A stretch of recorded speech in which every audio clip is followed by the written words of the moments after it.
अहो ताई, काय करू? रोज किती जरी कमी स्वयंपाक केला तरी सुद्धा चपात्या शिळ्या राहतात. आता काय करायचं या चपातीचं? टेन्शन कशाला घेता? लगेच भन्नाट असा एक पदार्थ बनवायला सुरुवात करूया. चला, तुम्हाला त्यासाठी व्हिडिओ तर शेवटपर्यंत बघावं लागेल की नाही? तर हाताने या चपातीचे तुकडे करून घ्यायचे, हवे त्या आकाराचे, म्हणजे हवे तेवढे. तुम्हाला पाहिजे तसे तुकडे करून घ्यायचे चपातीचे. हे बघा, एकदम जितके मोडतील तेवढे तुकडे करून घ्यायचे.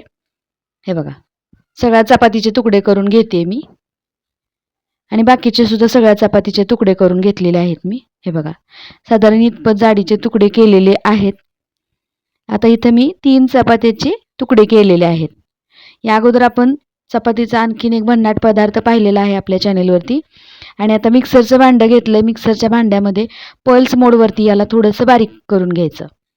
इतके मोठे तुकडे न करता आपण थोडेसे याला बारीक करून घ्यायचे. रोज रोज चपात्या शिळ्या राहिल्या की टाकून नाही द्यायच्या. अन्न हे पूर्ण ब्रह्म आहे, त्यामुळे खाऊन माजावं पण टाकून माजू नये असं म्हणतात. त्यामुळे चपात्या टाकून न देता त्याचे मस्त असे भन्नाट पदार्थ करून पाहिजे. आपल्या चॅनलवरती मी शिळ्या चपातीचे पदार्थ भरपूर घेऊन येणार आहे. इकडे आपण व्यवस्थित असं याला पल्स मोडवरती फिरून घेतलं आणि हवे त्या आकाराचे याचे तुकडे करून घेतले. हे बघा, मला इतकेच बारीक पाहिजे होते त्यामुळे मी एवढेच करून घेतले. तुम्हाला आणखी बारीक पाहिजे असेल तर सगळ्या चपातीच्या असे मिक्सरला फिरवून घेतली मी चपाती. तर खरंच एकदम भन्नाट लागतो बघा हा नाश्ता. सकाळच्या काही गडबडीत तुम्ही हा नाश्ता केला तरी सुद्धा चालेल. फटाफट तयार होतं ना, अगदी 5 मिनिटात तयार होतो. सगळ्या चपात्या या मिक्सरमधून फिरवून घेतलेल्या आहेत. याचा इतका चुरमा तयार झाला. आता गॅसवरती कढई ठेवली आहे.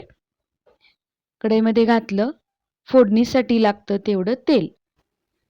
आता कढई गरम झालेली आहे आणि आता यामध्ये घातलं फोडणीसाठी लागतं तेवढं तेल. त्यामध्ये घालायचं जिरे आणि मोहरी. मोहरी अगोदर घालायची. मोहरी चांगली तडतडली की लगेच त्यामध्ये जिरे घालायचे. आता इथं मी शेंगदाणे घातलेले आहेत आणि शेंगदाणे व्यवस्थित असे तळून घेते फोडणीमध्ये, तेलामध्ये. हे बघा, शेंगदाणे खरपूस झालेले. शेंगदाणे लगेच काढून घेऊया ते ताटामध्ये. हे बघा, ही लोखंडाची कढई आहे मंडळी आणि या लोखंडाच्या कढईत मी बऱ्यापैकी भाज्या किंवा कुठलेही पदार्थ करायचे असतील तर मी करते. कमी क्वांटिटीचे असतील तर या लोखंडाच्या कढईमध्येच मी करते. आता तेल चांगलं गरम झालं होतं. अगोदर जिरे मोहरी घातली होती, नंतर पण थोडीशी जिरे मोहरी घातली. लगेच इथं बारीक चिरून घेतलेला कांदा घातला आपण. तेल गरम झालं होतं, त्यामध्ये कांदा घातला आणि कांदा व्यवस्थित असा परतून घेऊया. आता कांदा पटकन परतावा म्हणून त्यामध्ये थोडंसं मीठ घालायचं. हे बघा, साधारण 2 कांदे चिरून घेतलेले आहेत मी इथं. आता त्यामध्ये घातलं थोडंसं मीठ. तर ही लोखंडाची कढई आहे. मला बऱ्याच वेळेला कमेंट आले की या लोखंडाच्या कढईला तांब लागते का? हो, या लोखंडाच्या कढईला तांबोरा लागतो, पण त्याला व्यवस्थित असं धुवून घ्यायचं नंतर वापरायच्या वेळेस आणि ती तांब निघून जाते. किंवा तुम्ही पिठाने सुद्धा त्याची तांब काढू शकता. आता कांदा हलकासा लालसर झालेला आहे. लगेच त्यामध्ये मी हिरवी मिरची आणि कढीपत्ता घातला. हिरवी मिरची आणि कढीपत्ता फोडणी टाकताना अगोदरच सुरुवातीला नाही घालायचं. जर तुम्ही कांदा भाजून थोडासा घेतला आणि त्यानंतर आपण हिरवी मिरची आणि कढीपत्ता घेतला ना, तर कांद्याबरोबर तेही व्यवस्थित भाजलं जातं. अगोदर जर तुम्ही टाकलं ना तर ते करपलं जातं. आता कांदासुद्धा व्यवस्थित भाजलेला आहे. मिरचीसुद्धा मस्त अशी यामध्ये फ्राय झाली तेलामध्ये आणि कढीपत्तासुद्धा. लगेच थोडीशी हळद घातली यामध्ये. आता आपण इथं मस्त अशा शिळ्या चपातीचा चुरमा बनवतोय. तर चुरमा बनवण्याच्या सुद्धा पद्धती वेगवेगळ्या आहेत.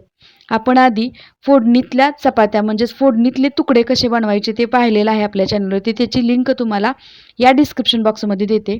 कांदा व्यवस्थित भाजून झालेला आहे. शेंगदाणे तर आपण यातच अगोदर काढून घेतले होते. ताटात तयार करून घेतलेला जो चुरमा आहे तो चुरमा आपण या फोडणीमध्ये घालूया. आता बऱ्याच जणींना चुरमा करताना घशात चुरमा केल्यानंतर हा घशात दाटल्यासारखा होतो किंवा खाताना याचे टोटरे बसतात. याचं सिक्रेट माहीत नसतं, हा कसा बनवायचा. आता या तर आपल्या म्हणजे कालच्या उरलेल्या चपात्याचा चुरमा मी बनवलेला आहे. आपल्याला जर या चपात्याचा सुद्धा चुरमा एकदम मऊ असा करायचा असेल तर तुम्हाला हा व्हिडिओ शेवटपर्यंत बघावा लागेल.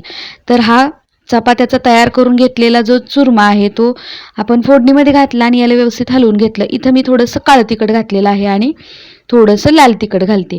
मिरची जर जास्त तिखट नसेल तर तुम्ही तिखट घाला. मिरची तिखट असेल तर तिखट नाही घातलं तरी सुद्धा चालेल. पण मी इथं हा चपात्याचा चुरमा अगदी झणझणीत बनवते आणि वरून याला पाण्याचा थोडासा शिपका मारायचा. पाण्याचा शिपका मारल्यामुळं काय होते आणि गॅसची फ्लेम ना लोच ठेवायची. आपण ज्यावेळेस उरलेल्या चपातीचा चुरमा करतो ना त्यावेळेस गॅसची फ्लेम ही लोच ठेवायची. लो फ्लेमवरती याला व्यवस्थित असं वाफवून घ्यायचं या चपातीच्या चुरम्याला. बघा, गरजेनुसार इथं पाण्याचा शिपका द्यायचा आहे. आणखीन थोडासा मऊ हवा असेल आणखीन थोडासा शिपका द्यायचा, काहीच हरकत नाहीये. जितकं तुम्हाला मऊ चुरमा करायचा थोडासा पाण्याचा शिपका द्यायचा, म्हणजे आपला जो चुरमा आहे तो अगदी व्यवस्थित असा मऊ होतो आणि खाताना सुद्धा घशात दाटल्यासारखा होत नाही. खरं सांगू का, हा आमच्या लहानपणीचा नेहमीचा नाश्ता, रोज नाश्ता म्हणला तरी सुद्धा चालेल असा नाश्ता रोज आम्ही गरमागरम करायचो. आणि अजून सुद्धा चपात्या उरल्या की असा चुरमा किंवा आमटीतले तुकडे केले जातात. हे तुकडे ना दह्याबरोबर, ताकाबरोबर मस्त लागतात. दही आणि ताक यामध्ये टाकून खायचं, खूप भारी लागतात. गावाकडच्या माणसांचा हा नाश्ता होतो, पण शहरामध्ये बरेच जण चपात्या उरलेल्या टाकून देतात. त्यामुळे तुम्ही अशा पद्धतीचा चुरमा किंवा गावाकडच्या पद्धतीने तुकडे करून जर खाल्ले ना खूप भारी लागतात. नक्की करून बघा. आणखीन सुद्धा गावाकडे या पद्धतीनं चुरमा तुकडे केले जातात. हे मोकळे तुकडे असे म्हटले जाते याला. तर आमच्या लहानपणीचा नाश्ता जो आहे तो मी आज तुमच्यासोबत शेअर केलेला आहे.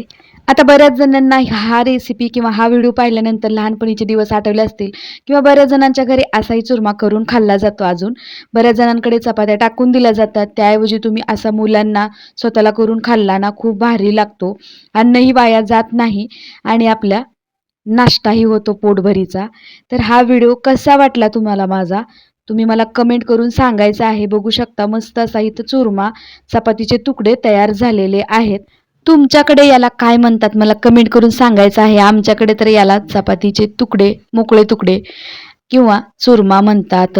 तुमच्याकडे काय म्हणतात कमेंट करून सांगा. आणि हो, जरी व्हिडिओ आवडला तर व्हिडिओला लाईक जरूर करा आणि नक्कीच अशा पद्धतीनं चपात्याचा चुरमा करून खा, मुलांना द्या, तुम्ही खा, खूप भारी लागतो, भन्नाट लागतो. चला मंडळी, पुन्हा भेटूया अशाच एका छानशा महत्त्वपूर्ण आणि इन्स्टंट रेसिपीसोबत. तोपर्यंत मस्त खावा आणि मजेत राहावा. व्हिडिओ पाहिल्याबद्दल धन्यवाद.